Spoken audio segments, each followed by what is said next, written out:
Cualquier problema de salud, lo primero que tendríamos que hacer es indagar cómo es la salud digestiva, cómo está funcionando todo el sistema digestivo y cuál es el estado del intestino.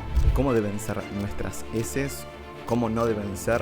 Las heces perfectas son las heces que... Los gases es algo que también nos da mucha información. Está muy descrito el cómo estos problemas digestivos pueden generar problemas de depresión, de ansiedad, de estado de ánimo. Más del 80% del sistema inmunitario está en el intestino. Wow. Si queremos fortalecer el sistema inmunitario, lo primero no son ni los fármacos, ni los suplementos, ni nada de eso. Lo primero es cuidar nuestra microbiota. Algo también muy importante y muy curioso es la forma en la que defecamos. Claro, todos tenemos una taza de váter en casa y nos sentamos y hacemos ahí nuestras necesidades, cuando en realidad, y especialmente personas que tengan estreñimiento, que les cueste un poquito evacuar, lo ideal es... Lucía, bienvenida al podcast En Busca de Reformar el Sistema de Salud. Para empezar, me gustaría que nos cuentes un poco por qué la salud intestinal es tan importante. Hola Gonza, bueno, un placer estar aquí y compartir contigo y con toda tu comunidad este ratito. La salud intestinal y la salud digestiva sabemos que es el foco de la salud y enfermedad. En realidad esto, fíjate que ya lo decían las medicinas más antiguas, que es algo que a mí me apasiona mucho entender y conocer, como hace miles de años pues ya se describían según qué situaciones, según qué funcionamiento del cuerpo humano, y cómo la ciencia más moderna va pues de alguna manera también aportando información pues más analítica, más bioquímica, ¿no? con otra mirada más analista, el cómo es de importante es la salud intestinal para todo el organismo. De hecho, fíjate, yo me dedico mucho a la clínica, tengo un equipo donde trabajamos para mejorar personas, sobre todo el aspecto de la salud digestiva, pero también otros aspectos, porque al final cuando una persona tiene un hipotiroidismo, un problema en la piel de dermatitis, de psoriasis, de lo que sea, cualquier problema de salud, lo primero que tendríamos que hacer es indagar cómo es la salud digestiva, cómo está funcionando todo el sistema digestivo y cuál es el estado del intestino. Porque al final, algunos datos, fíjate, que nos ponen sobre la mesa la importancia de esta parte de nuestro cuerpo de alguna forma, y es que el 80%, más del 80% del sistema inmunitario está en nuestros intestinos. Hay entre 500 y 600 millones de neuronas en nuestros intestinos. En nuestro intestino es donde habita la mayor cantidad de microbios que están con nosotros, que son necesarios, ¿no? La famosa microbiota intestinal. Fíjate que todo eso tiene un impacto en todo nuestro cuerpo que es fundamental a tenerlo en cuenta ante cualquier patología. Y esto es importante porque en esta sociedad moderna actual muchas personas arrastran síntomas, normalizan síntomas de digestiones pesadas, lentas, barriga hinchada, gases. Yo he tenido pacientes que igual han estado años y años mal, 20 y 30 años muy mal, y sin que nadie le dé solución, ¿no? Como no hay nada grave, pues no pasa nada, ¿no? Pero esos síntomas que se arrastran son una señal, es un foco inflamatorio que puede estar afectando a cualquier parte del cuerpo. Entonces es muy importante que no normalicemos ese malestar digestivo, porque eso puede llevar consecuencias a la larga. Entonces que lo tengamos muy en cuenta, que una salud digestiva, o sea que el proceso digestivo no deberíamos notarlo, no deberíamos notar que hacemos la digestión, notar ni acidez, ni pesadez, ni nada. Entonces que tengamos en cuenta lo valioso, el valor que tiene nuestro querido aparato digestivo. Y sobre estos síntomas que mencionabas sobre acidez, hinchazón, ¿qué síntomas crees que de repente las personas están acostumbradas a tener, pero que no son normales e indican que tu salud digestiva no está tan bien? Mira, quizá algo que vemos mucho y que la gente muchas veces acude a nosotras justamente por esa parte, que es la hinchazón abdominal, los gases, ¿no? El tener la barriga hinchada. Además es un tipo de barriga hinchada, o sea, no es lo mismo tener la barriga siempre hinchada todo el día y además una barriga dura que puede tener más que ver con grasa abdominal acumulada por pues, comer mucho, no hacer deporte mucho y además de productos inflamatorios. Pero la típica barriga de las digestiones de problemas, ¿no? En el aparato digestivo es esa barriga que por la mañana te levantas más o menos bien, pero a medida que vas comiendo y a medida que va avanzando el día, la barriga se va distendiendo y acabas por la noche pues como con un embarazo.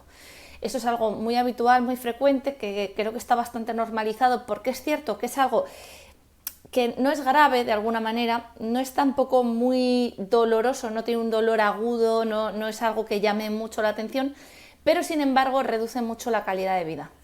Entonces es algo a tener muy presente. Y luego otra cosa que nos da muchísima información sobre cómo son nuestros microbios intestinales, que es algo fundamental, ¿no? Nuestra microbiota intestinal, que cumplen muchísimas funciones en nuestro cuerpo y que son necesarios, no solo las funciones que cumplen, ¿no? Es que necesitamos esos microbios para tener salud. Pues algo que nos refleja muy bien cómo son esos microbios son nuestras heces, cómo son nuestras heces, nuestras deposiciones.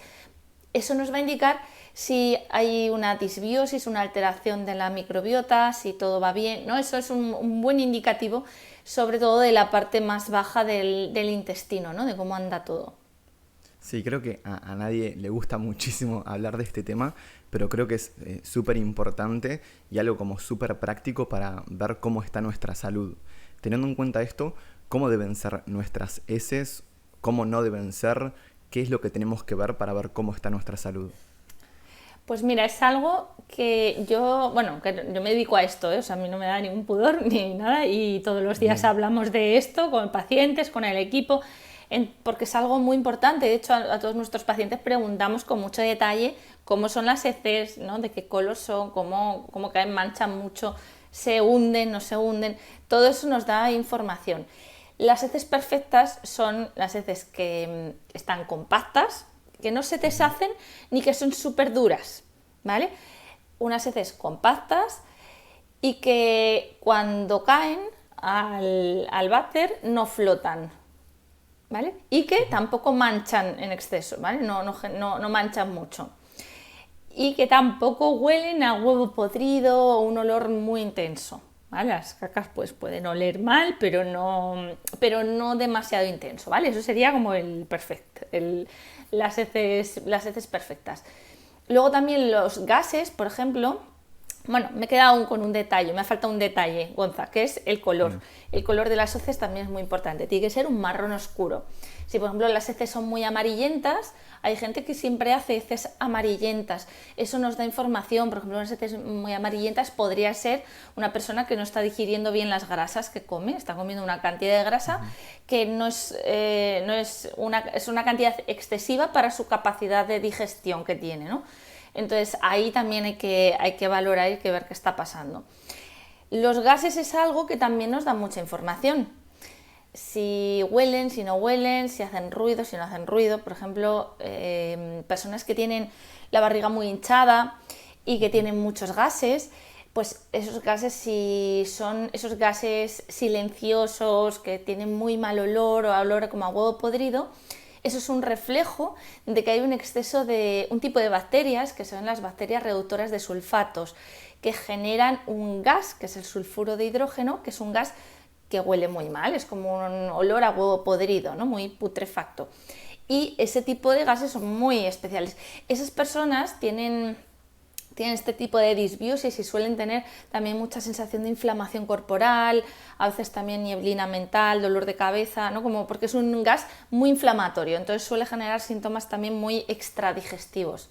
Y luego está el otro extremo, digamos, que sería los típicos gases que hacen mucho ruido, ¿vale? Que son muy escandalosos, pero que no huelen, ¿vale? Esos son los típicos gases de metano, el tipo de gas es diferente y el metano suele proceder de que hay un exceso de arqueas metanógenas, de unos microbios que son muy parecidos a las bacterias, pero se llaman arqueas. Y esto suele generar mucho estreñimiento. O sea, es que es muy habitual tener la barriga hinchada, muchos gases, mucho estreñimiento y ese tipo de gases, ¿no? Con ruido y que no huelen, no son especialmente olorosos. Entonces, fíjate toda la información que nos da. De hecho, para mí, ante una persona que tiene un problema digestivo, lo primero que hacemos es una revisión muy exhaustiva de todos estos síntomas en detalle, porque ya con toda esa revisión nos va a dar mucha información de lo que probablemente le esté pasando, ¿no? O sea que sí que es muy importante, y yo siempre le digo a la gente que empiece a observarse, cuando vaya al baño, pues que mire cómo son las cacas. Al final te va a dar información de cómo vas progresando también.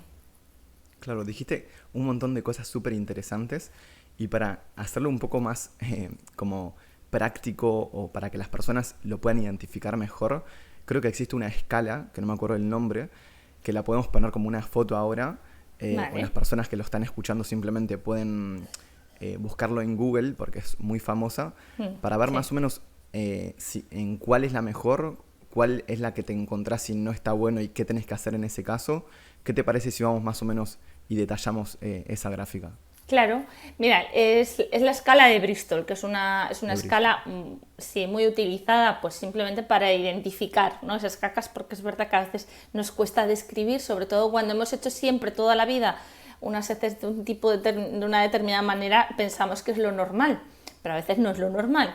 Entonces, en la escala del Bristol simplemente hay una escala del 1 al 7 con diferentes formas y estructuras que visualmente se ve muy bien, ¿no? Entonces, el tipo 1 pues serían las heces más, digamos, más secas, un tránsito intestinal más lento.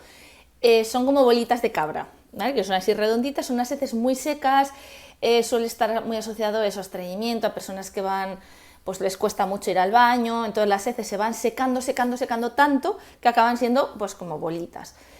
Eso sería como el tipo 1. El tipo 2 sería esas bolitas, pero ya un poquito conglomeradas. Sigue siendo unas heces muy secas, ¿no? Sigue siendo, luego pues es necesario tratarlo de alguna manera. Luego están las heces tipo 3, tipo 4, ¿vale?, que sería lo normal, que serían unas heces, lo que decía, ¿no?, compactas, no demasiado blandas ni demasiado duras, ¿vale? Pues se ve ahí un poquito más visualmente con esto. Y luego las tipo 5, 6, 7 ya serían heces que cada vez son más diarreicas, deshechas, que no tienen consistencia. Y bueno, pues es una escala que un poquito cada uno puede ver habitualmente en qué escala va. Es cierto que hay personas que tienen problemas que se pasan, ¿no?, de estreñimiento a diarrea. Hay días que van con las heces súper secas y otros que van de diarrea, ¿vale? Pues todo eso nos da mucha información, ¿vale? Así que sí es verdad que si las heces son más del tipo 1, tipo 2, es decir, que son heces muy secas, lo primero que nos tiene que venir a la cabeza es falta de hidratación, falta de tránsito, de fibra, ¿vale?, de herramientas, elementos que simplemente que muevan. Hay personas que incluso hay personas que ya lo saben, que cuando beben menos agua, pues las heces son más secas, ¿no? Pues ver de entrada lo más básico de cara a estas heces más secas, que es esa hidratación, también el movimiento, también moverse, el deporte también nos ayuda. Y algo también muy importante y muy curioso es la forma en la que defecamos. Claro, que todos tenemos una taza de váter en casa y nos sentamos, ¿no?, en la trona y hacemos ahí nuestras necesidades, cuando en realidad, y especialmente personas que tengan estreñimiento, que les cueste un poquito evacuar, lo ideal es subir las piernas un poquito hacia arriba y defecar en cuclillas, como lo haríamos si no tuviéramos inodoros, como lo haríamos en un campo, por ejemplo, ¿no?, con las piernas totalmente dobladas. No hace falta subirse a la taza del váter, simplemente con que pongamos, aunque sea una papelera o un taburete pequeño que nos dé sujeción a los pies, ya estamos generando ese ángulo que permite que la defecación sea más fácil. Esto es muy importante para personas que tengan hemorroides, que tengan divertículos o que simplemente tengan estreñimiento o les cueste ir al baño, ¿vale? Para toda esa parte más del estreñimiento, cosas que son fundamentales, ¿no?, como empezar al menos por ahí. Wow, o sea que los inodoros de hoy en día, o water, o como se llame, no están diseñados para que sean hacerlo lo más saludable. Hay que hacer un cambio para que sea saludable.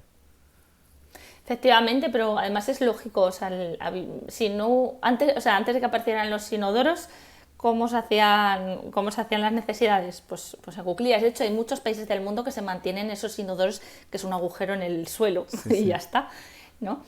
Pues en realidad es más fisiológico, y es como, pues eso, lo haríamos en el campo, como los niños tienen mucha facilidad para para hacer esa postura, por ejemplo, ¿no? A medida que vamos creciendo, pues lo vamos perdiendo, pero fisiológicamente además es que hay un músculo que se llama músculo puborectal, que anatómicamente, cuando nos ponemos en 90 grados, es decir, nos sentamos en el trono, ahorcamos el recto. Es decir, hacemos que la defecación sea más difícil y tengamos que hacer más presión.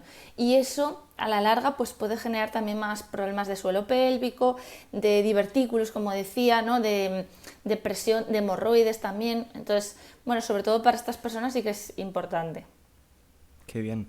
Y cambiando y yendo más a los gases o los pedos, ¿tenemos que fijarnos en algo? ¿Tienen que ser de una forma en específico? ¿Qué mensaje nos dicen de cómo está nuestra salud?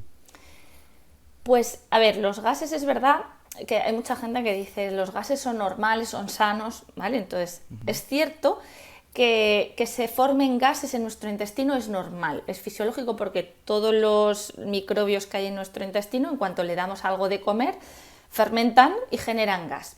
Lo que pasa es que la mayor parte de esos gases tienen que absorberse en el propio intestino y luego se eliminan por otras vías, sobre todo por la respiración. Es decir, que no deberíamos de notar que se generan tanto gas como, bueno, se puede generar un poquito de gas, pero yo siempre digo que es hasta que no cause molestia, ¿no? En el momento que los gases causen molestia, sensación de hinchazón, de distensión, de incomodidad, es un problema. Entonces los gases son sanos, pero no deberíamos de enterarnos. Y si hay algún gas que algún gas que algún día pues notemos y se expulse, pues bueno, simplemente que no tenga un olor putrefacto, ¿no? Como que llame mucho la atención. Pero, insisto, no debe causar ninguna molestia. Y si eso lo tenemos normalizado, ¿no? Eso con nuestro día a día, pues tenemos que tratar de buscar qué está pasando, ¿no? Ahí. ¿Y qué podemos hacer o qué es lo que determina nuestra salud intestinal? Es decir, cómo la podemos cuidar, ¿no? O de Claro. qué depende. Mira, sí quiero hacer aquí un paréntesis, ¿no? De que hay algo que forja nuestra microbiota intestinal y nuestra salud intestinal, que es que nos tenemos que ir para atrás, que es cómo fue el embarazo, nuestro embarazo, cómo fue nuestra vida intrauterina, cómo fue nuestro parto y cómo fue nuestra primera infancia. Esa ventana, ese espacio de tiempo que se llama la ventana de oportunidad, es donde tenemos la oportunidad de crear una microbiota muy saludable, un intestino muy saludable.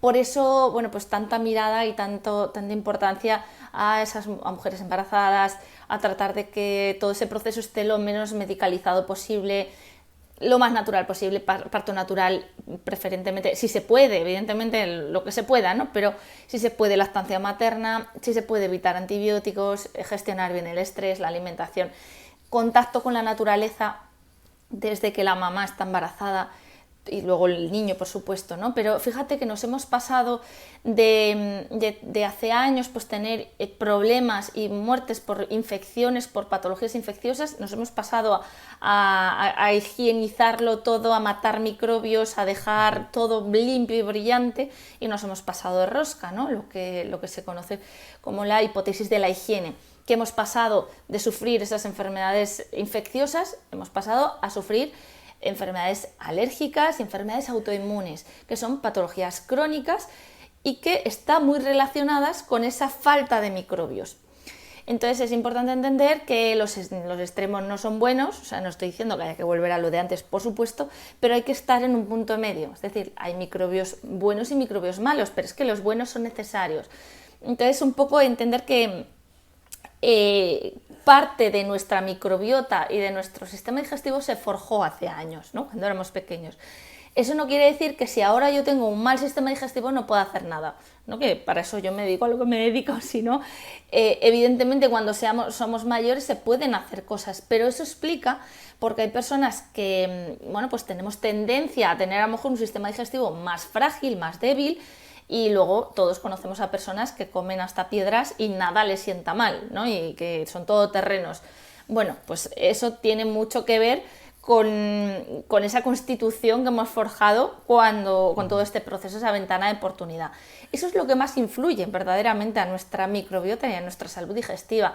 Luego, evidentemente, pues ya durante toda nuestra vida, pues todos los medicamentos que hayamos tomado, no solo antibióticos, por ejemplo, los inhibidores de la bomba de protones tan consumidos, el omeprazol, el ensoprazol, tan consumidos en todo el mundo, generan una disbiosis, porque al final alteran el pH del estómago y eso consecuentemente va a llevar una alteración de los microbios que hay en el intestino. Para que nos hagamos una idea, el estómago, el ácido del estómago es como nuestra barrera para evitar que todos los microbios que entran en contacto con nosotros se queden en nuestro intestino. De hecho, el estómago debería matar más del 99% de microbios que entran en nosotros. Si quitamos ese ácido con un fármaco, pues claro, tenemos un coladero, tenemos una mayor predisposición a tener patologías digestivas. Entonces, los fármacos son un factor muy importante. La falta de contacto con la naturaleza, al final vivir en las sociedades modernas, en las ciudades, con todo, bueno, las comodidades que tiene, pero también la pérdida de diversidad microbiana es un hecho que ahí lo tenemos. Todo eso va ligado a la alimentación, al sedentarismo. Al final el estilo de vida también modifica nuestros microbios, no solo es lo que comemos. Se ha visto, fíjate, que simplemente con que nos dé la luz del sol, fíjate, la luz del sol sobre la piel, evidentemente sin cremas y sin nada de por medio, es capaz de modificar la microbiota del intestino. O sea que nuestros hábitos diarios van a forjar una buena salud digestiva. Y luego el estrés, no solo el estrés físico, sino también el estrés emocional, crónicamente, cuando eso se mantiene de forma crónica, los niveles elevados de cortisol, que es esa hormona del estrés, al final va debilitando el intestino. Y hay muchas mucosas, o sea, la mucosa es esa capa, todo nuestro intestino y todo nuestro tubo digestivo está protegido por una capa de moco protector. Pues esa capa de moco protector, que es fundamental, se ve afectada por esos niveles de cortisol crónicamente elevados.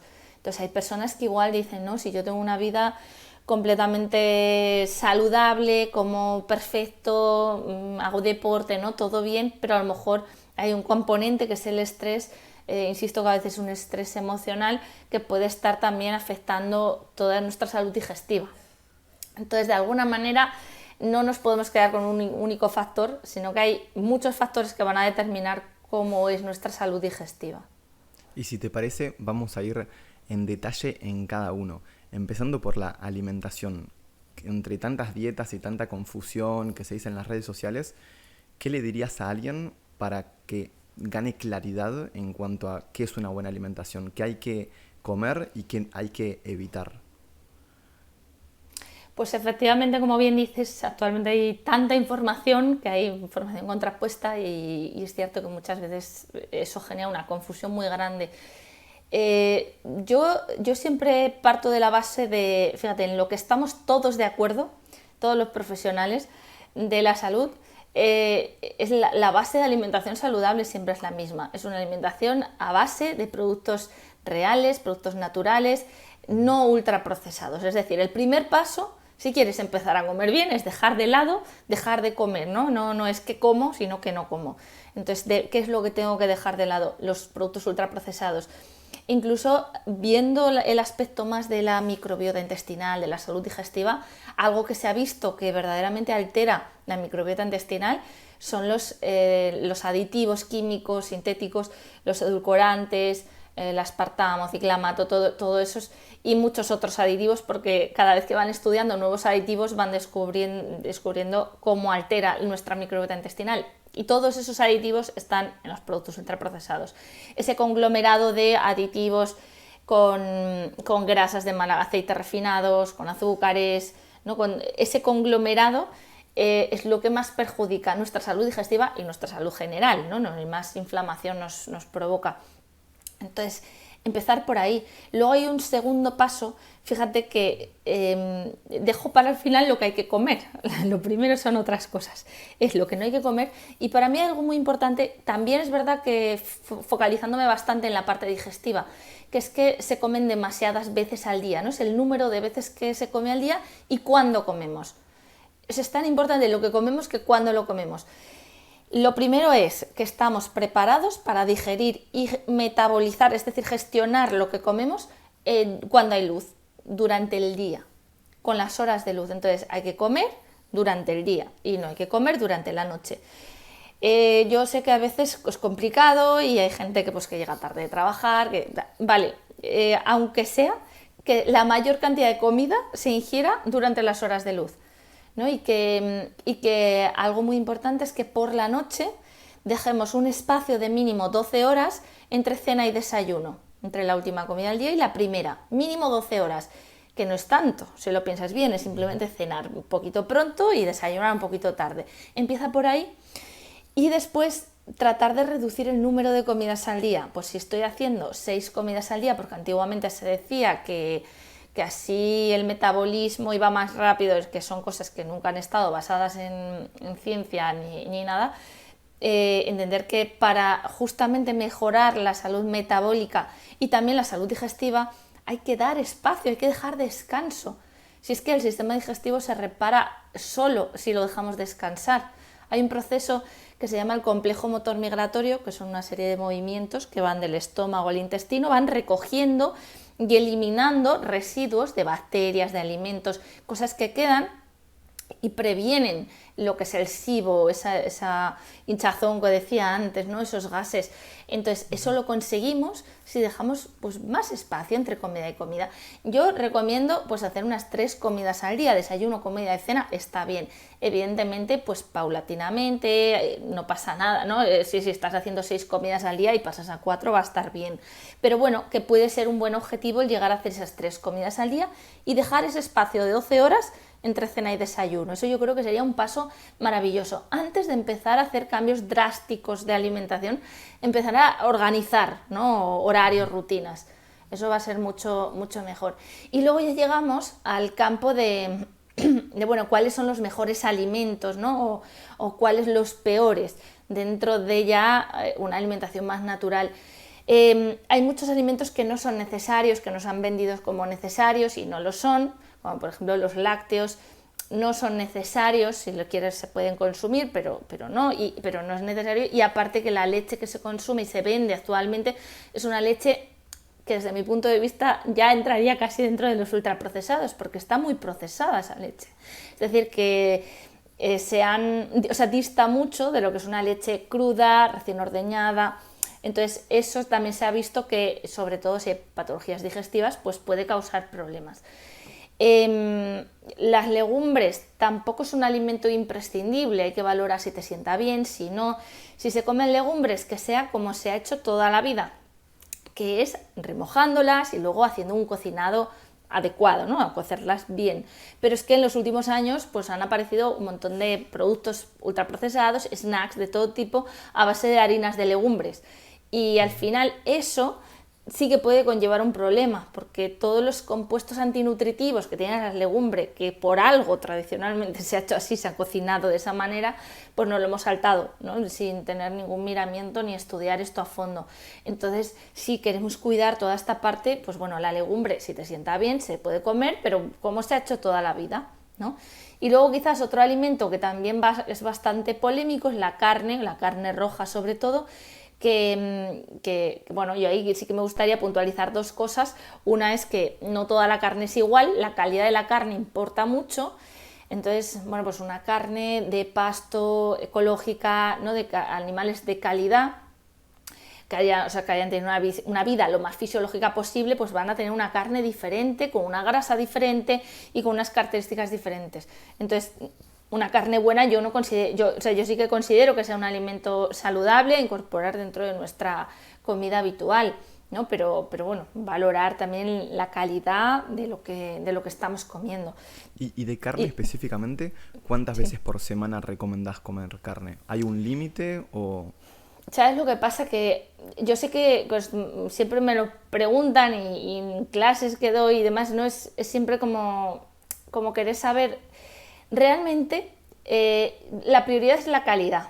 Yo además a los alumnos siempre les digo, mira, si consigues comer carne todos los días de la semana, ecológica y de pasto, es muy caro llegar ¿no? a hacer eso todos los días. Entonces, que entendamos que normalmente la recomendación que damos es reducir el consumo de carne de supermercado normal, ¿no? Y empezar a incorporar pues, una carne de calidad. Podemos comer carne 3, 4, 5 veces a la semana sin ningún problema.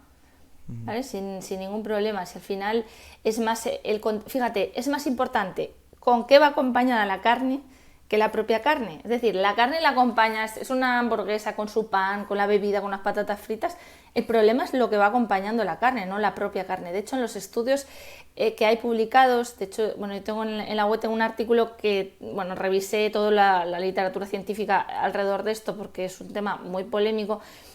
Y los estudios justamente muestran que como coincide que la mayor parte de personas que comen mucha carne suelen fumar más, son más sedentarias, tienen más estrés, comen más azúcar, es decir, tienen unos hábitos de vida más insalubres, pues en los estudios siempre sale mal parada, porque son estudios observacionales, ¿no? Que observan lo que ocurre. Entonces eso al final la carne queda como entredicho y queda... Pero el problema no es la carne. En los estudios clínicos, los estudios bien hechos que han hecho, no se encuentran esos efectos tan negativos, no se encuentran efectos negativos al consumo de carne. Entonces, bueno, que es importante con qué lo combinamos. Por ejemplo, una carne con unas verduras, con una ensalada, eso es una combinación estupenda. Ujú. Sí, y esto de los estudios es muy curioso porque yo también vi algún estudio que decía que la carne causaba diabetes tipo 2 y yo decía, pero es imposible porque no tiene carbohidratos, es como... Pero claro, después vas al estudio y denominan carne a una hamburguesa, a panchos con pan y azúcar. Entonces, claro, es muy importante tener buen criterio científico y tener en cuenta que hoy en día la ciencia como que nos puede engañar bastante con titulares que después son estudios con no tan buen ranking científico.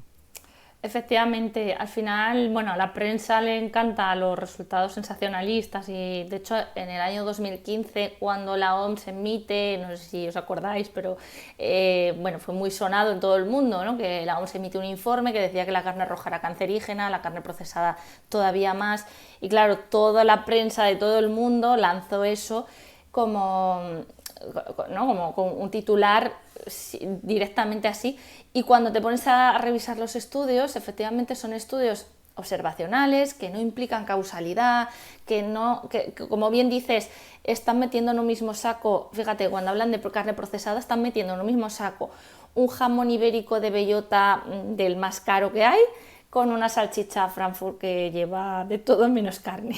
Entonces, claro, es un poco, bueno, vamos a primero aplicar el sentido común y luego sí que revisar bien la parte científica. El problema con la ciencia es que, y te lo digo yo que he estado durante unos años metida en la parte de investigación, cuando hice el doctorado en Escocia y demás, y es algo que si nos queremos aferrar solo al método científico, muchas veces podemos demostrar casi lo que queramos en función de en qué herramientas obtengo o no, qué utilizo. Y muchas veces se dejan de lado muchas cosas porque no hay suficientes estudios, ¿no? Y como no hay suficientes estudios, entonces ya queda todo invalidado, cuando en realidad el conocimiento debería ser mucho más amplio, ¿no? Y cuando se estudian... O sea, el método científico te permite analizar cosas muy concretas, muy específicas, pero el ser humano es muy complejo, la alimentación es muy compleja, los alimentos no solo son nutrientes, y este método científico está diseñado más para la farmacología, para la medicina basada en la farmacología. Para eso sí, claro, pero para lo que es la alimentación y la nutrición queda mucho entremedio por, ¿no? desconocido. Y hay muchas cosas en las cuales no hay interés para que se estudie, porque los estudios requieren de mucho dinero. Y ese dinero normalmente, la mayor cantidad, viene de las industrias privadas. Entonces al final se acaba estudiando lo que más interesa, ¿no? Eso, mira, hay un ejemplo, por poner un ejemplo que me ha venido ahora a la cabeza, los frutos secos, que los frutos secos es un alimento pues, saludable, que está bien. Si te pones a leer revisiones y estudios sobre los frutos secos, el que sale mejor parado siempre son las nueces. Las nueces son buenas para todo. Y claro, te pones a ver y es que la industria más potente de los frutos secos son las nueces de California, que han pagado muchos estudios sobre las nueces. Y entonces al final queda la duda, ¿no? De pero las nueces en realidad son las mejores o son las más estudiadas. Y con eso pasa con muchísimas cosas. Entonces, bueno, por eso yo siempre soy partidaria de primero el sentido común, luego la ciencia y, bueno, sobre todo también la experiencia, las medicinas ancestrales que nos aportan mucha información y un poco ponerlo todo en contexto, ¿no? O sea, no dejarla de lado, por supuesto, que nos aporta muchas cosas buenas también, oye, hay que decirlo, pero que con este criterio un poco más del sentido común. Me encanta esa visión. Creo que quedó súper claro qué comer. Hablamos de las legumbres, de los lácteos, de la carne, hablamos de los edulcorantes. ¿Hablarías o tocarías algún alimento más que creas importante evitar o consumir? Mira, tenemos un poquito un hándicap con el pescado, porque el pescado es un alimento saludable, que está bien. Por otro lado, tenemos que es uno de los, bueno, el grupo de alimentos que tienen más tóxicos, que aportan más tóxicos, porque el mar está muy contaminado. Claro, pescados y mariscos, el mar está muy contaminado. Luego los pescados y mariscos, de hecho hay estudios donde pues, revisan, cuando hablo de tóxicos hablo de metales pesados, disruptores endocrinos, los famosos microplásticos, que cada vez se habla más de ellos. Pues sí, los pescados y mariscos son el alimento que más aportan. ¿Eso quiere decir que no hay que comer pescado? No, eso quiere decir que bueno, pues hay algunos pescados que están más contaminados y que tenemos que tener más cuidado, pero pescados, por ejemplo, muy seguros y que no hay problema, pues sobre todo los pescados, cuando hablamos de pescados azules, pues los de pequeño tamaño como sardinas, boquerones, caballas, jureles, todo eso son maravillosos. Simplemente sí que se recomienda no comer las tripas, que normalmente ya se quitan, pero bueno, porque ahí es verdad que es donde más se acumulan los microplásticos. Simplemente quitando las tripas, pues ya está, ya sería suficiente. Aparte el pescado azul nos aporta esas grasas tan importantes que son los omega 3, que tienen poder antiinflamatorio, bueno, y son muy necesarios para el cerebro, retina, para muchísimas cuestiones. Entonces, pescado azul es muy interesante incorporarlo. Y luego pescado blanco también depende mucho de dónde proceda, ¿no? Comento solo algunos pescados que en general están muy contaminados, como panga, perca, el salmonete de roca también, el emperador, el atún rojo, el que se suele utilizar para la comida japonesa y demás, son quizás de los más contaminados. Pero bueno, un poco de entender eso, que no todos tienen tantos tóxicos y hay que buscar, pues, preferiblemente pues, pescados de la zona donde vivamos, que se capturen por la zona, ¿no? Que intentemos también buscar esa parte de proximidad. Uh-huh. Súper claro qué debemos comer, también cuándo debemos hacerlo, dejar un poco esa creencia de 5 comidas por día y empezar a hacer menos, 3 o 2, creo que es el número ideal.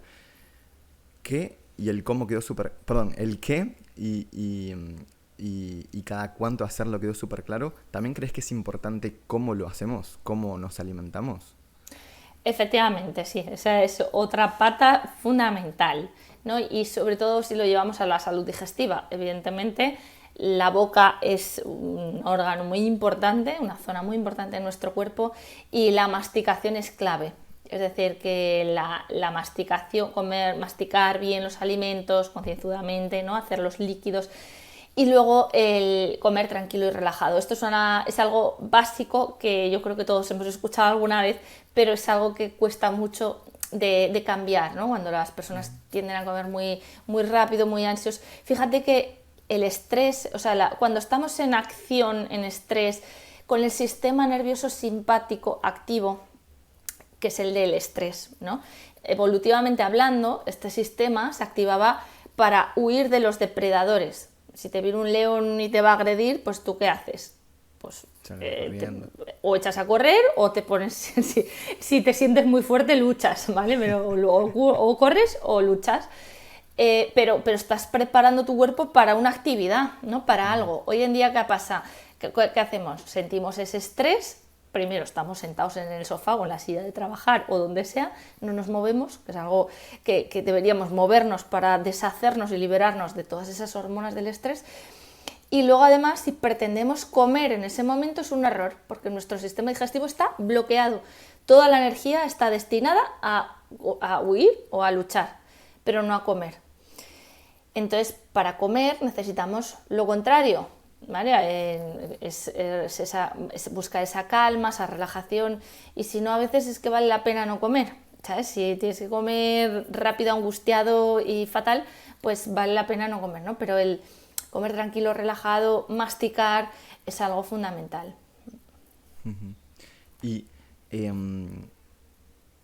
claro, muchas personas con el mundo moderno de repente vivimos con más estrés, con eso de más ansiedad, y nos damos cuenta. Yo a veces, por ejemplo, me doy cuenta de que estoy comiendo y termino de comer y digo, wow, tipo, lo comí medio que mecánicamente o claro, como si es algo que hay que hacer. De repente no lo disfruté al máximo y no lo hice lento, ¿no? ¿Qué estrategias se pueden aplicar para dejar ir como esa ansiedad o ese comer rápido? ¿Qué podemos hacer para comer con tranquilidad? Lo primero, y lo que yo veo muchas veces, es que eso pasa porque mientras comemos estamos haciendo otra cosa, que puede ser mirar el móvil, ver la tele, estamos distraídos. Esto incluso desde la infancia.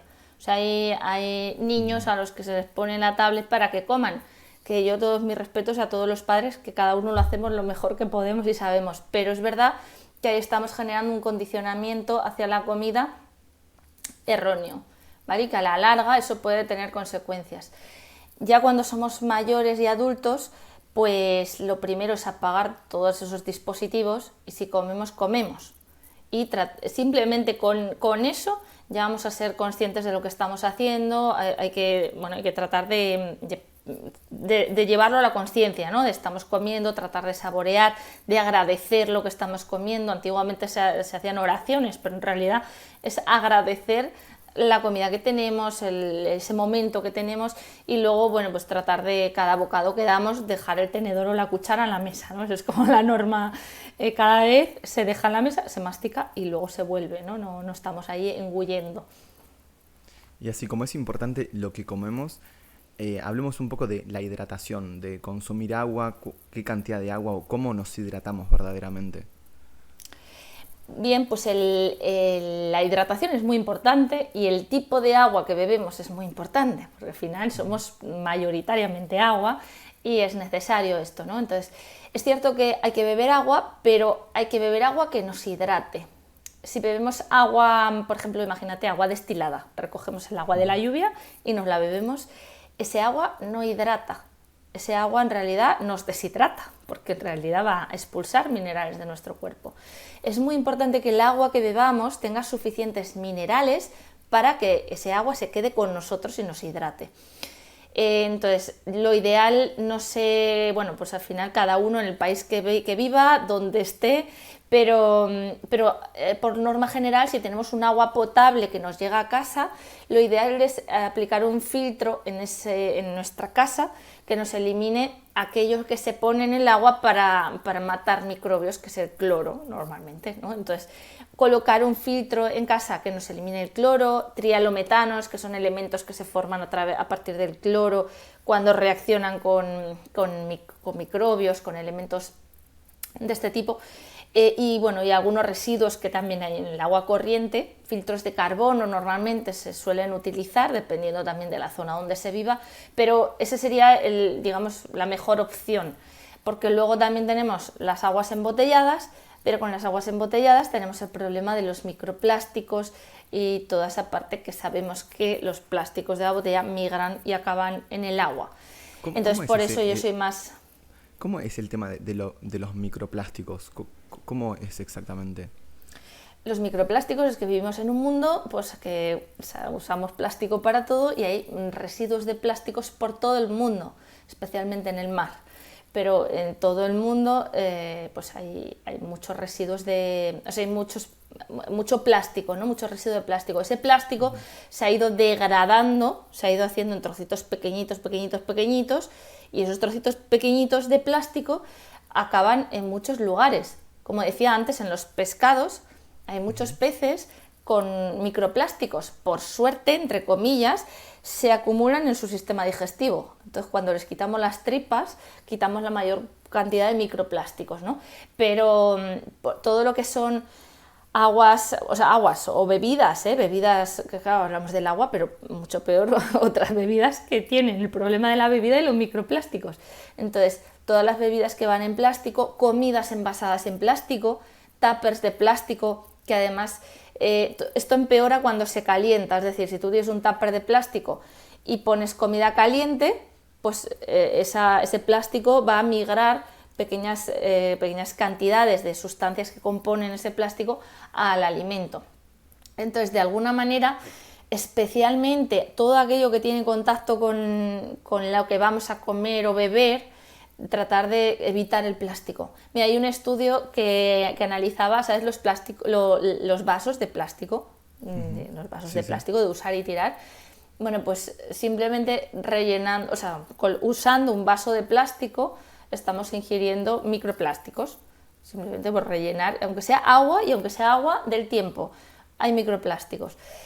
Hay un estudio, fíjate, que analizó biopsias, es decir, hacen una endoscopia en personas, en muchas personas, algunos con cáncer de colon y otros sin cáncer de colon, lo hacían en muchos tipos de personas.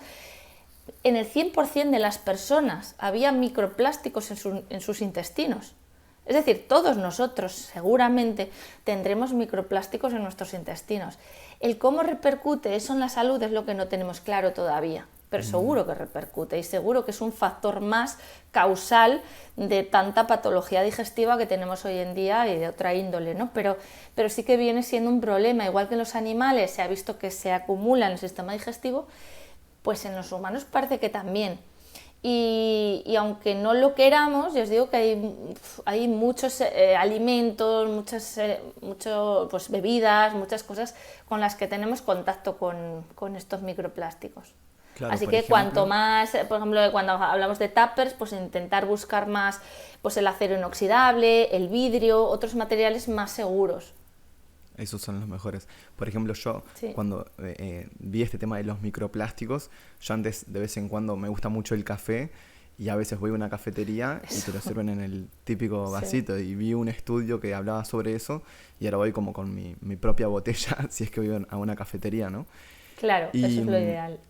Claro, y yo ahora, por ejemplo, no estoy en mi país, en mi casa, estoy como de viaje, aprendiendo inglés. Y claro, yo en mi casa tengo un filtro para el agua y tomo agua de filtro. Pero acá no tengo un filtro, entonces el agua que tomo es como agua embotellada y de plástico. Claro. ¿Qué puede hacer una persona que está de viaje o que es bueno tipo comprarse un filtro o qué hacemos en ese caso? A ver, yo ahí valoraría, es decir, si el viaje es muy largo, es decir, imagínate, vas a estar meses en un sitio, quizás sí que vale la pena comprar una jarra con un filtro que te permite, pues allí donde estés, esa temporada, usar esa jarra y luego te la llevas para casa si puedes, o la vendes o lo que quieras, ¿no? O la regalas. Pero también depende, si vas a estar unos días, pues también hay que poner en la balanza. Tampoco pasa nada porque unos días bebamos agua embotellada. También es verdad, se podría buscar más aguas embotelladas en cristal, en vidrio, que también las hay. Es cierto que también hay estudios que han visto que también tiene microplásticos porque los lugares, bueno, pues la industria, ¿no? donde se ha manipulado y demás, pero bueno, siempre va a tener algo menos. Entonces, bueno, yo ahí te diría, depende del tiempo que vayas a estar, buscar una opción u otra. Sí, siempre hay alternativas. Y después yo también escuché algo, pero no sé hasta qué punto es así, sobre las típicas bolsitas de té que también tienen microplásticos. Muy bien. ¿Cómo es eso? Eso es. Ese es otro de los focos, pero como decíamos, ¿no? Hay muchos lugares de donde pueden proceder esos microplásticos. Las bolsitas para hacer las infusiones por mucho que vendan que son naturales, que son... O sea, si fueran de papel se desharían con el agua caliente. Entonces siempre hay algún material que contiene algún tipo de plásticos. Y hay estudios donde han visto que en esas infusiones, cuando hacemos nuestra infusión, en ese líquido hay microplásticos, o sea, es como una infusión de plantas y de microplásticos. Entonces lo ideal, si somos asiduos de utilizar infusiones, pues lo ideal es comprar la planta a granel, hacer la infusión y usar un colador de acero inoxidable de toda la vida y ya está, ¿no? Pero es cierto que las bolsitas es otro punto importante. Y una de las cosas creo que también más interesantes en cuanto a la salud intestinal es esa conexión que hay entre el intestino y el cerebro.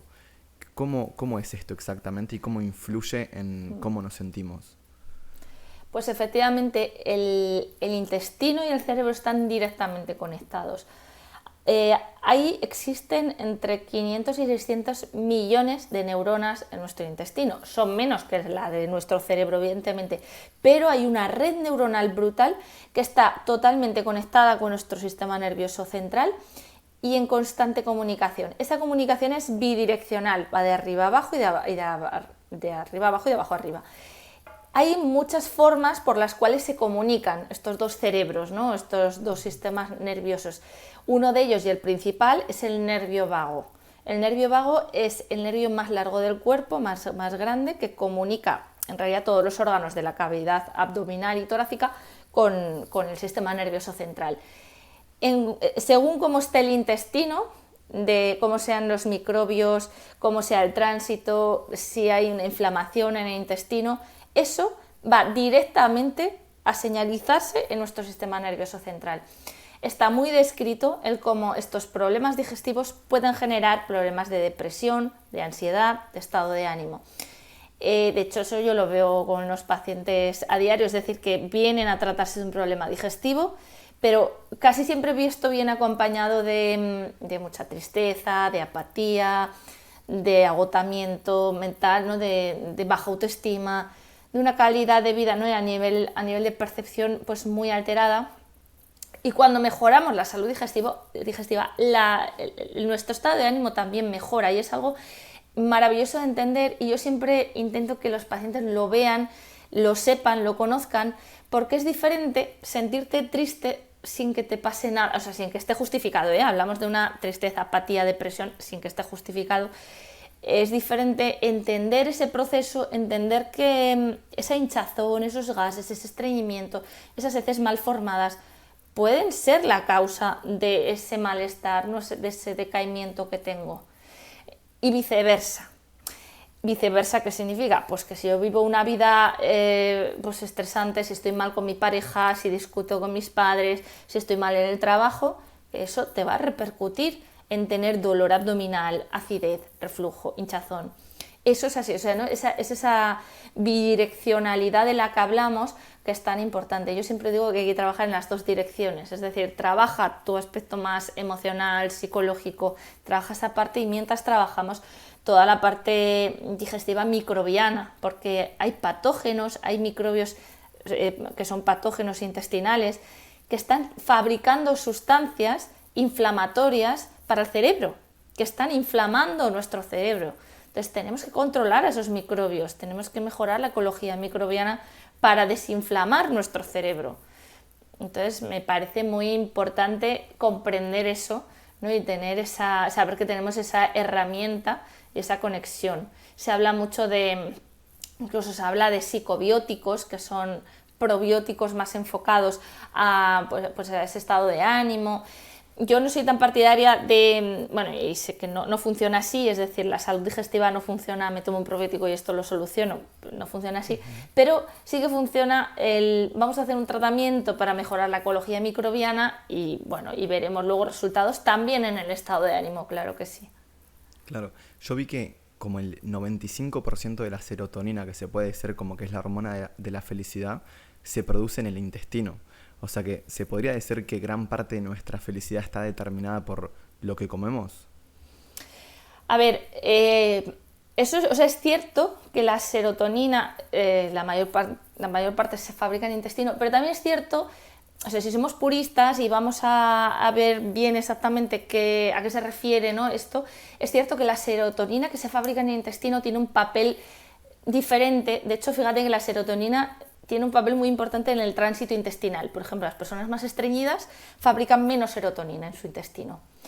Pero esa serotonina no es tan fácil que llegue al cerebro, que atraviesa la barrera hematoencefálica y demás. Sí que es cierto que indirectamente puede repercutir en los niveles de serotonina cerebral, ¿vale? Entonces, sí, pero fíjate que hay tantos mecanismos. He hablado de nervio vago, ¿no? Que era como la carretera, es el nervio que directamente se comunican en el mismo momento ambas, ¿no? Pero luego hay muchos otros mecanismos, por ejemplo, sustancias que se fabrican en el intestino que viajan al cerebro.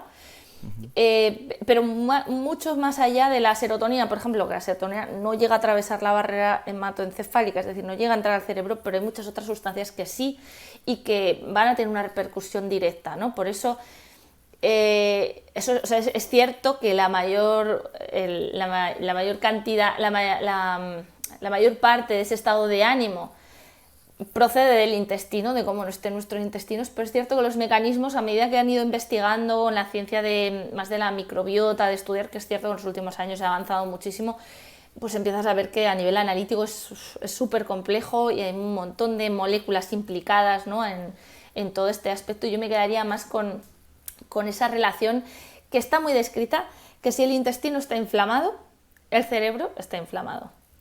Y esto al final nos lleva a pensar que pues, una alimentación que favorezca procesos no más antiinflamatorios también va a favorecer un cerebro más desinflamado. Entonces, y ahí entran muchos más aspectos, ¿no? De la alimentación, de la microbiota, ¿no? Hay que cuidar ese estado de inflamación de nuestro intestino.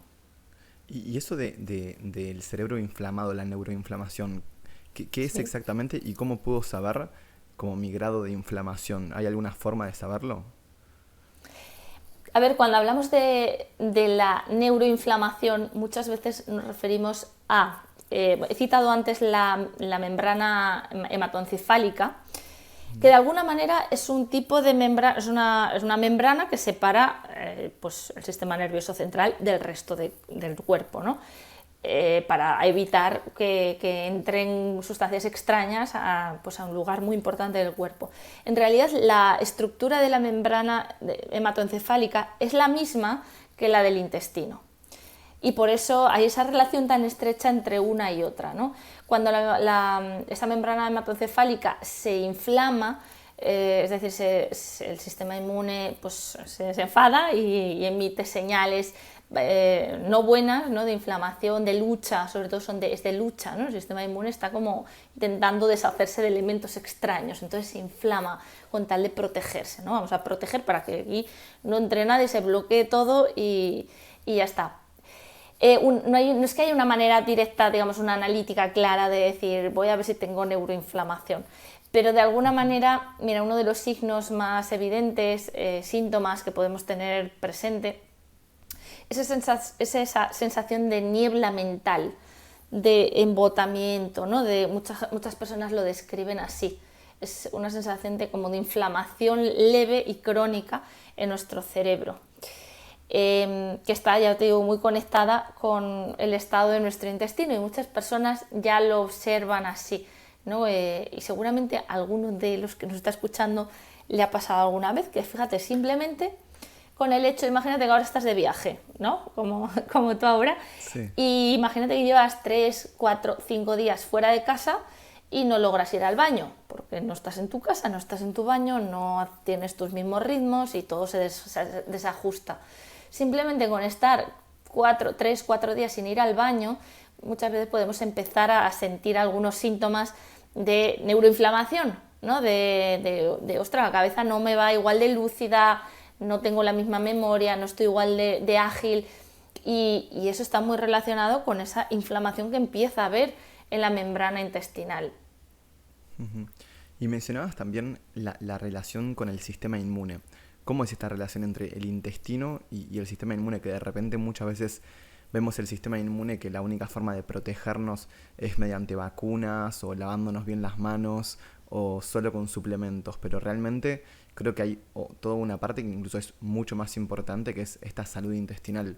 ¿Cómo es esta relación? Sí, totalmente. Simplemente entender que el 80%, más del 80% del sistema inmunitario está en el intestino. ¿Eso qué quiere decir? Que si estamos hablando de, por ejemplo, una persona que tenga una patología autoinmune, una artritis reumatoide, un hipotiroidismo de Hashimoto, cualquier patología autoinmune, hay que revisar muy bien cómo está el intestino, porque la mayor parte del sistema inmunitario está en el intestino y está muy descrito como la alteración de los microbios intestinales, todos los microbios que hay en nuestro intestino están hablando directamente con nuestro sistema inmunitario constantemente. Es decir, que si hay microbios patógenos, el sistema inmune los está reconociendo y si los reconoce genera un estado de inflamación. Dice, esto es malo, entonces me inflamo y genero pues una lucha y eso es inflamación. Eso, mantenido en el tiempo, puede llevar a un estado de inflamación crónica de bajo grado. Hay muchas patologías en la actualidad. Las patologías crónicas están asociadas a una patología, una situación de inflamación crónica de bajo grado. Entonces, si queremos fortalecer el sistema inmunitario, lo primero no son ni los fármacos, ni los suplementos, ni nada de eso. Lo primero es cuidar nuestra microbiota, cuidar nuestro intestino. Y otra cosa muy importante, que no va directamente con esto, pero es que nos dé la luz del sol, exponernos al sol y ir con los ritmos circadianos, porque eso afecta directamente al funcionamiento del sistema inmunitario. Hay muchos aspectos, por ejemplo, los tóxicos también. La exposición a tóxicos hay que cuidarla porque si nos estamos intoxicando con algún elemento, nuestro sistema inmune también tiene una función de eliminar esos tóxicos, entonces va a estar pues, trabajando en ello y va a dejar descuidados otros aspectos. Entonces siempre que haya patologías autoinmunes, alergias, que cada vez hay más alergias, hay que dirigir la mirada al sistema digestivo, a los tóxicos también, por supuesto, al estilo de vida, no, pero a forjar bien toda esta salud digestiva primero. Me gustaría continuar con lo que mencionabas del sol, que es importante. ¿Cuál es la mejor forma de exponernos al sol? Bueno, yo voy a decir algo que después de ser madre, pues he tratado, cambia un poco esta mirada, que creo que tenemos que empezar desde bebés, ¿vale? ¿Por qué digo esto? Porque si desde bebés embadurnamos a nuestros niños con cremas solares todos los días y no fortalecemos su piel desde que son pequeños, cuando seamos mayores pues no vamos a tener una piel tan fuerte, tan adaptada a la exposición al sol.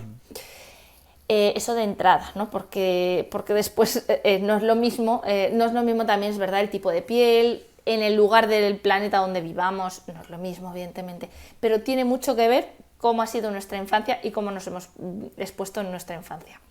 Entonces la exposición ideal pues es la exposición como se ha hecho toda la vida, que es progresiva, paulatina y sobre todo diaria. Es decir, lo que no puede ser es que lleguen 2 meses en verano y me ponga a la playa a tomar el sol y quemarme. Eso no tiene ninguna lógica y eso no es bueno.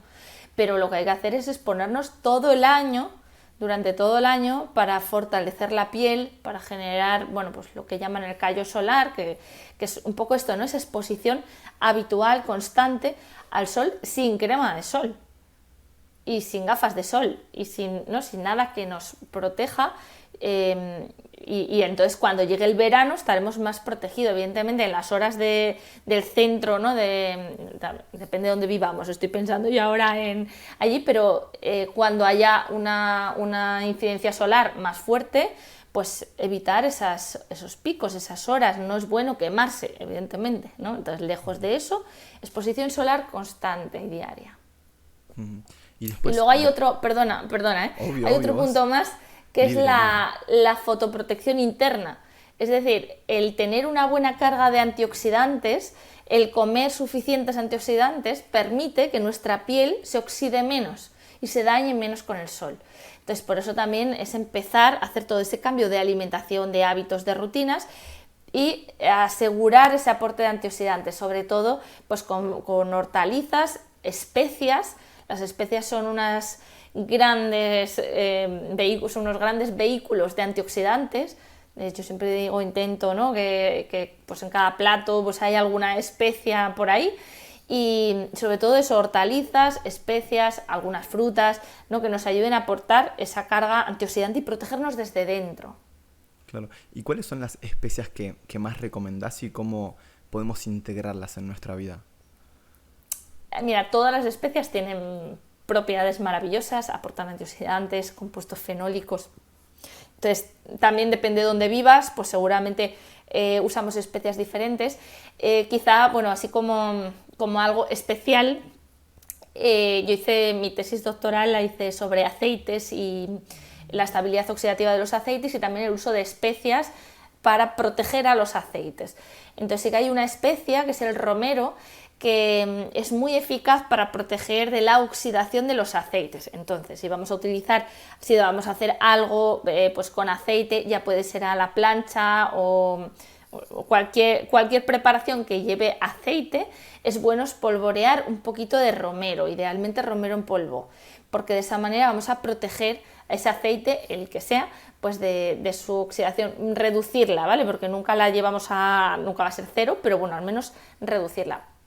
Fuera de eso, yo te diría las especias que te gusten, que te apetezcan más, porque sí que hay algunas, mira, como el ejemplo que pusimos antes, hay algunas mucho más estudiadas, como la cúrcuma, que tiene propiedades casi milagrosas, pero también es verdad que es de la más estudiada. Entonces la cúrcuma está muy bien, pero bueno, el jengibre, el tomillo, el orégano, todos son maravillosas.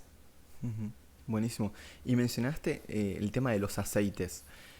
Como Sí. que hay muchísimos tipos y también genera confusión, aceites vegetales, de girasol, aceite de oliva virgen extra, aceite de coco, es como que hay un montón. ¿Hay unos mejores que otros? ¿Cuáles hay que evitar? ¿Cuáles hay que son mejores? Pues mira, para el primer requisito, lo más importante siempre es que los mejores aceites serán los aceites vírgenes, aceites que no estén refinados. El problema es que, por ejemplo, en todos los productos ultraprocesados o frituras que se hacen por ahí a nivel industrial o restauración, se utilizan siempre aceites refinados por el coste, básicamente, ¿no? Aceites pues de girasol refinados, aceites de cualquier semilla refinado. Entonces, lo primero es que sea virgen. Y a partir de ahí, si queremos utilizar un aceite para cocinar, sí que tendremos que dar preferencia o un aceite de oliva virgen o una manteca de cerdo, por ejemplo, que también tiene una estabilidad bastante buena, serían las opciones más estables, más resistentes. Luego hay algunas otras que, aunque no sean tan estables, añadiendo especias y tratando de no subir mucho las temperaturas, pues bueno, podrían utilizarse, que es el aceite de coco y el ghee, que es la mantequilla clarificada que se usaba tradicionalmente en algunos países. Bueno, ahí no son tan estables a temperaturas tan altas, pero bueno, usando especias y demás, pues podría estar bien. También hay que adaptarse un poco pues a la zona donde vivimos, la disponibilidad de aceites y grasas que pueda haber en cada lugar.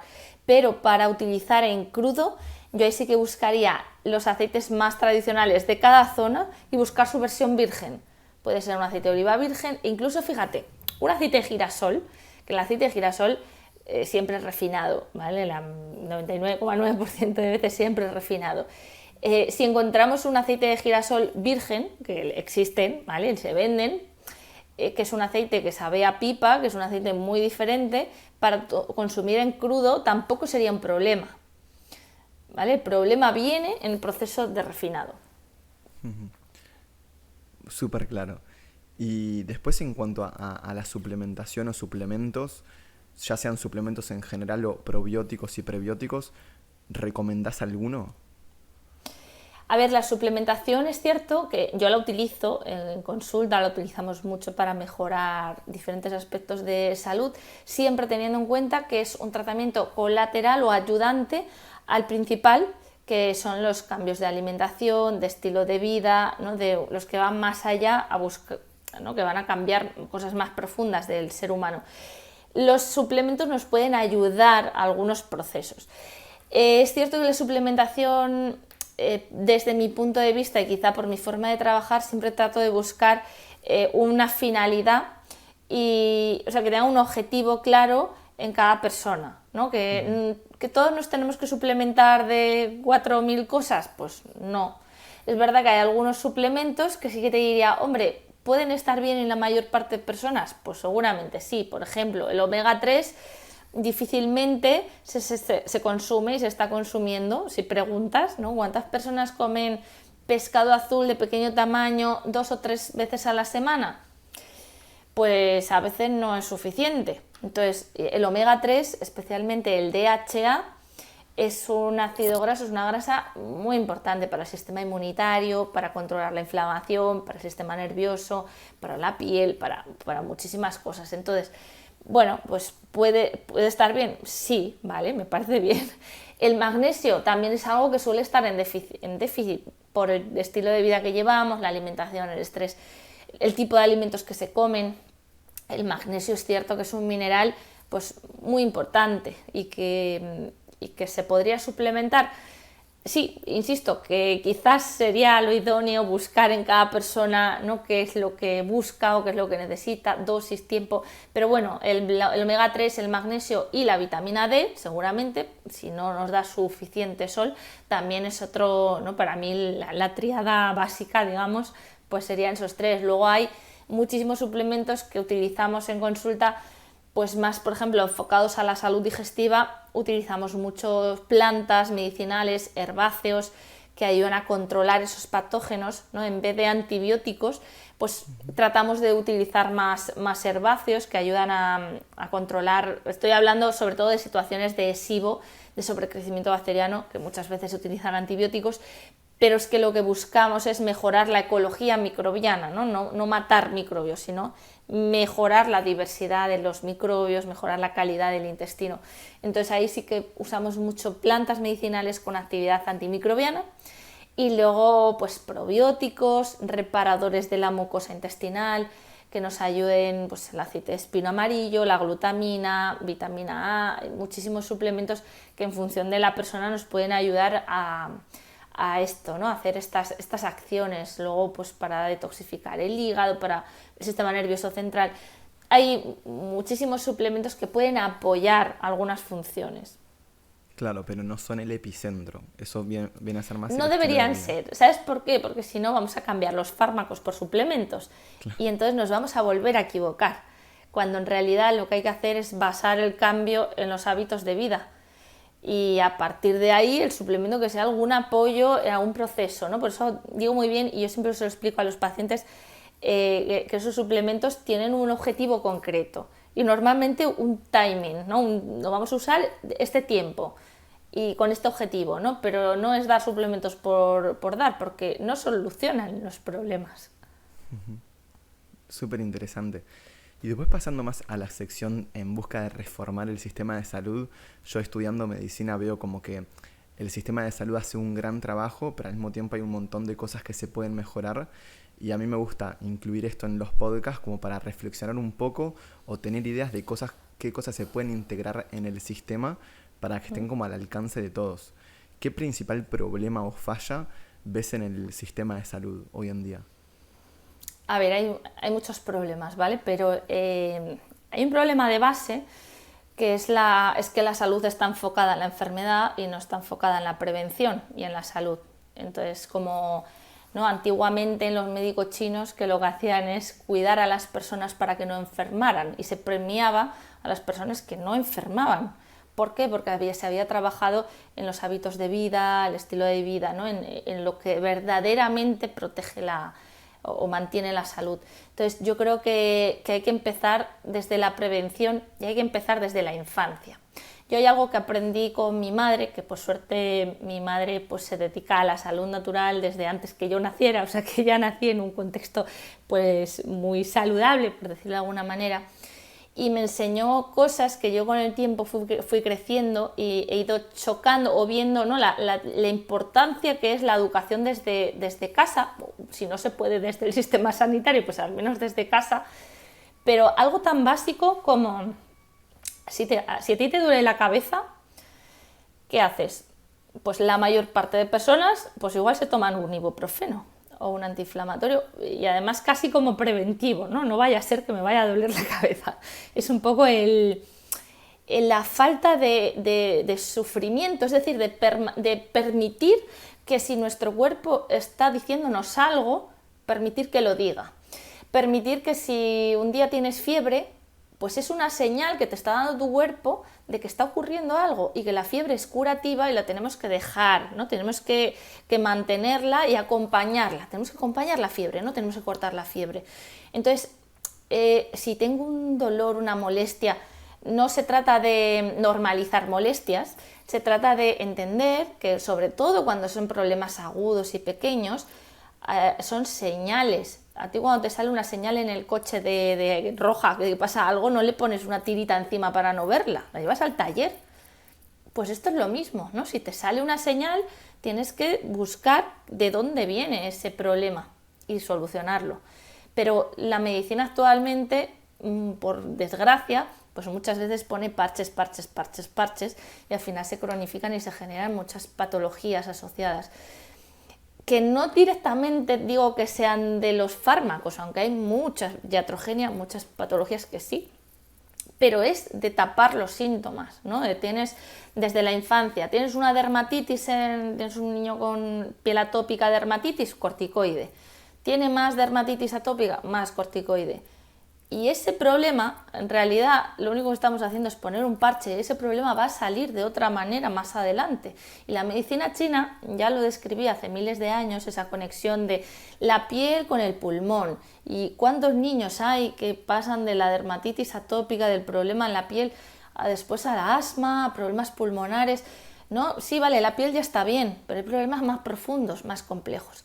Entonces, bueno, un poquito por no desviarme mucho, yo creo que tenemos un problema de educación sanitaria desde la infancia, ¿no? Que creo que habría que empezar por ahí, por las familias, por la infancia y por el colegio, porque en el colegio nos tendrían que enseñar cosas tan básicas como resolver cosas sencillas en casa. Mira, yo con mi madre hace unos años, bueno, ya hace bastantes años, escribimos un libro que se llama Remedios naturales al alcance de todos, que va un poco buscando esto, el cómo poder resolver esas pequeñas dolencias, esas cositas agudas que pasan en casa, que no hay que poner parches, que hay cosas naturales también que podemos utilizar para acompañar todos esos procesos, ¿no? Y nos ayudan a entender por qué ocurren y a poner una solución más natural. Entonces, bueno, pues por ejemplo hay cosas que se deberían de trabajar en la infancia, en los colegios incluso, ¿no? Hábitos de vida, alimentación. ¿Cómo puede ser que nos expliquen cosas tan básicas como alimentación, cocinar, que vamos a cocinar el resto, deberíamos de cocinar el resto de nuestra vida, ¿no? Entonces, para mí hay una parte que empieza en la infancia y en la educación, muy importante. Sí, yo creo que la educación es súper importante. A mí me encanta, de hecho es el motivo de este podcast, Educación en Salud. A mí lo que más me cambió la salud no fue un fármaco, fue educación. Y yo creo que sería como súper interesante que exista algo así como una Academia Mundial de la Salud o algo así, en donde esté la información al alcance de todos, incluso integrado en el sistema educativo, para que todos tengan como ese conocimiento, ¿no? Que de repente hoy no está tan a nuestro alcance ese conocimiento, incluso está medio sesgado por industria alimenticia, industria farmacéutica, mitos, anuncios de televisión que solo quieren vender un producto, y al final estamos súper confundidos en realmente qué es lo saludable, ¿no? Totalmente. Yo creo que ahí sí que es cierto que hoy en día, como empezamos diciendo, hay muchísima información, ¿no? En redes sociales, en internet, hay muchísima, pero es difícil al final también el saber localizar, identificar. El problema de esto es que, pues como hay muchos intereses detrás, pues a veces también es difícil, ¿no? El hacer algo así como, ¿no?, más ambicioso a nivel mundial. Ojalá, ¿no? Ojalá hubiera algo así que no esté corrompido por la industria alimentaria y la farmacéutica. También es cierto, y no quiero dejar de decirlo, que por supuesto que hay muchos fármacos y muchos avances de la medicina que salvan muchas vidas y que hay que acudir a ello cuando se necesita. O sea, eso no lo he dicho, pero sí que quiero que quede dicho que hay cosas o sea, que esto no se trata de escoger una vía u otra. ¿no? Que hay gente que dice, no, no, si tú vas por lo natural, lo otro no, no. Si es que esto, por eso siempre hablo, la medicina integrativa, la auténtica medicina integrativa es la que integra todo, es decir, la que integra toda esta sabiduría popular, los remedios tradicionales, los hábitos de vida, lo que es la prevención, que es lo que debería ser la salud. Es la prevención y en el caso de que aquello falle, no haya podido ser, necesitamos, requerimos de un fármaco, una intervención, una cirugía, hombre, por supuesto, o sea, ¿no? Es la primera que vamos a necesitar y a buscar eso. Pero hay que buscar herramientas para no llegar a requerirlo. Sí, yo creo que está claro que no es eliminar lo que ya está y crear algo nuevo, sino por eso justamente es como reformar, ¿no? Agarrar todo lo que ya hay y funciona y complementarlo con un montón de cosas que ya tenemos hoy en día, pero no están directamente integradas en el sistema. Yo creo que la palabra es eso, integrarlo, complementarlo. Como última pregunta, imagínate que mañana te sacan todos tus títulos, pero no solo los títulos, sino todo tu conocimiento que tenés sobre la salud. Y en este podcast tenés la oportunidad de darle un mensaje a las personas que nos están escuchando. ¿Qué le dirías? ¿Qué pueden hacer para mejorar su salud? Mira, yo creo que tenemos que recuperar lo de antes, ¿vale? Vamos a dejar un poco... Fíjate que cuando hablamos de estilo de vida, de salud, de alimentación, no digo que tengamos que hacer lo que hacían hace miles de años y ir en taparrabos, y no tenemos que llegar a eso, pero sí que entendamos que toda lo que es la industrialización ha venido acompañado con muchas patologías que antes eran prácticamente inexistentes.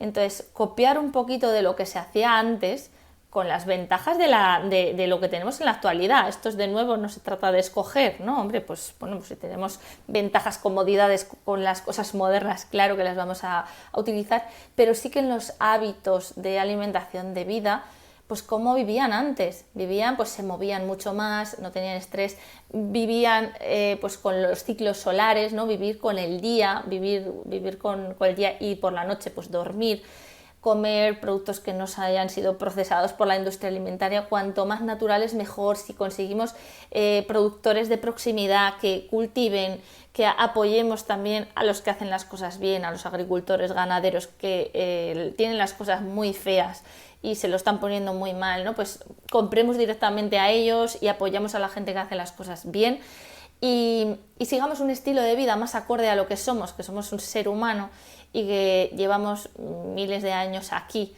y aprendamos algo de todo lo que hemos sido, porque a veces nos creemos muy listos por vivir en la era en la que vivimos, pero han vivido gente, muchísimas personas durante miles de años, que han aportado mucho conocimiento y sabiduría, y recopilar eso y reconocer el valor de eso, creo que es muy importante.